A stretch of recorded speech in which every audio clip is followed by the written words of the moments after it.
नमस्ते साथियों, मैं डॉक्टर सुनील परेल बेलगांव से।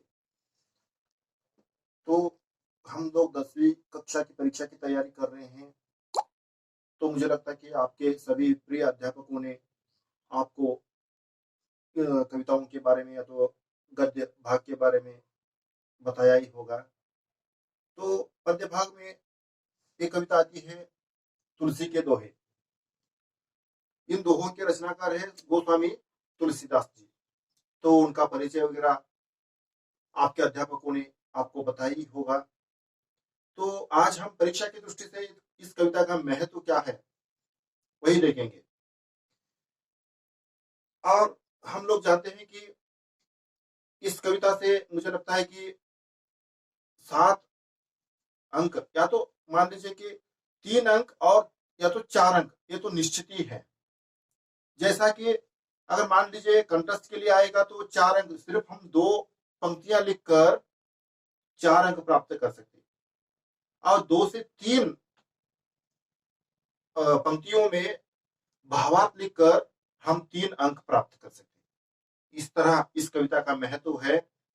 तो जैसा कि हम लोग, और इस कविता को याद कैसे रखना है, जो पंक्ति होती है, पंक्ति का जो पहला शब्द होता है, सिर्फ हम उस शब्द को याद रखकर हम पूरी पंक्ति को याद रख सकते हैं। कैसे? अगर मान लीजिए मुखिया शब्द हम याद रखेंगे तो मुखिया मुख सो चाहिए खान पान को, ये याद रह सकता है। और दूसरी पंक्ति में पाले पोसे सकल अंग तुलसी सहित विवेक, हम याद रख सकते हैं। इस तरह हमें इन दोहों को या तो कोई भी कविता को हमें इस तरह कंठस्थ करनी चाहिए और याद रखनी चाहिए।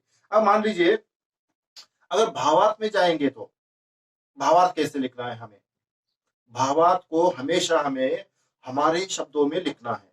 तो कैसे? अगर मान लीजिए भावार्थ के लिए, और हमेशा जो सरल होता है बच्चों के लिए, विद्यार्थियों के लिए, वही भावार्थ के लिए आ सकता है। जैसा कि दया धर्म का मूल है, पाप मूल अभिमान।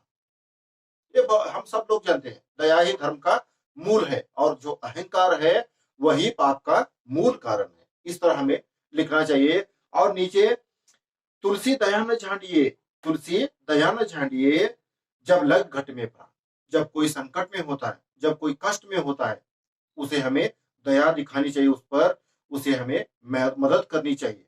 यही इस दोहे का भावार्थ है। इस तरह हम लिखेंगे तो निश्चित रूप से हम 3 अंक वहां से प्राप्त कर सकते हैं। उसके बाद है, तुलसी साथी विपत्ति के विद्या विनय हुए। जो हम कष्ट, जब हमें कष्ट आता है, जब हम संकट में होते हैं, तो हमारे 3 साथी होते हैं कष्ट काल के।